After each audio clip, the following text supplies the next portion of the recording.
দোকান থেকে আর কিনে খেতে হবে না, বাড়িতেই তৈরি করে নেব একেবারে সহজে এইরকম মুচমুচে ফিশ ফ্রাই। এই ফিশ ফ্রাই খেতে যেমন টেস্টি, আর ঘরে থাকা মশলাতেই বানানো যাবে।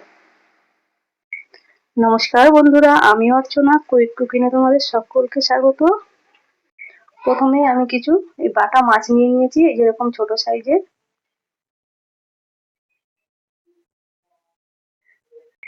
এবার আমি একটা এই যে বাটি নিয়ে নিয়েছি, এই বাটির মধ্যে এই মাছগুলো আমি দিয়ে দেবো। প্রথমেই আমি এই মাছের মধ্যে দিয়ে দেবো হাফ চামচ আদা বাটা, এবার দেবো হাফ চামচ রসুন বাটা, এবার দেবো 1 চামচ জিরে গুঁড়ো, 1 চামচ ধনে গুঁড়ো, 1 চামচ দেবো লঙ্কা গুঁড়ো, হাফ চামচ দেবো হলুদ গুঁড়ো, এবার দেবো 1 চামচ চাট মশলা, এবার দিয়ে দেবো একটু লেবুর রস, এবার দিয়ে দেবো 1 চামচ মতো সর্ষের তেল, এবার দেবো 1 চামচ বেসন, এবার দেবো 1 চামচ কর্নফ্লাওয়ার। কর্নফ্লাওয়ার তোমাদের কাছে না থাকলে চালের গুঁড়োও দিতে পারো। এবার দিয়ে দেবো পরিমাণ মতো নুন। এবার মাছটা আমি খুব ভালো করে মাখিয়ে নেব।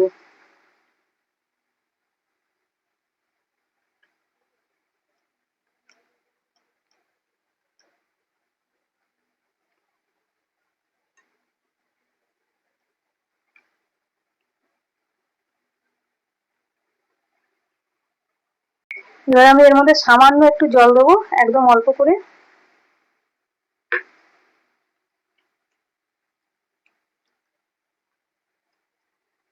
মাছটা খুব ভালো করে মাখিয়ে নেব।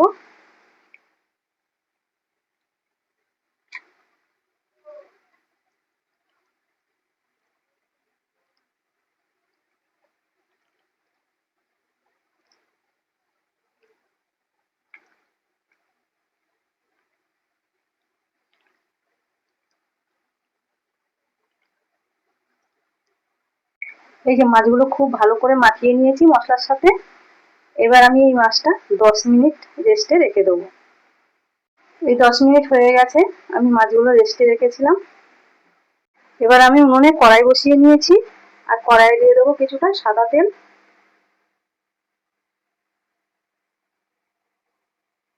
তেল খুব ভালো মতো গরম হয়ে গেছে, এবার আমি এই মাছ এর মধ্যে দিয়ে দেবো।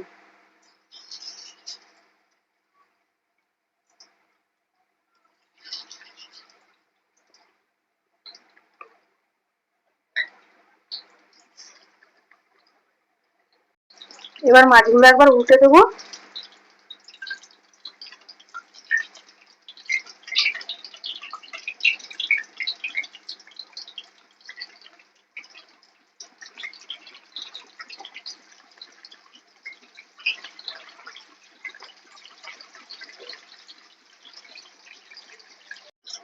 এই যে মাছগুলো এপিট উপিট উল্টে খুব ভালো করে ভেজে নিয়েছি, একদম মিডিয়াম আঁচে ভাজতে হবে। রেসিপিটা দেখে যদি বন্ধুরা ভালো লাগে, লাইক শেয়ার করে দিও। আরো রেসিপি দেখার জন্য আমার চ্যানেলটা সাবস্ক্রাইব করে আমার পাশে থাকার অনুরোধ রইল। এবার এগুলো ভাজা হয়ে গেছে, নামিয়ে নেব। এবার বাকি যে মাছগুলো আছে সেইগুলো একইভাবে আমি ভেজে নেব।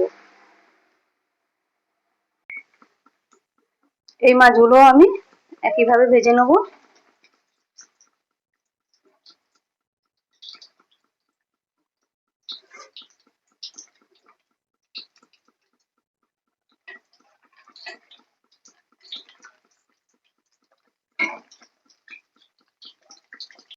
এই যে এগুলো ভাজা হয়ে গেছে, এবার নামিয়ে নেব।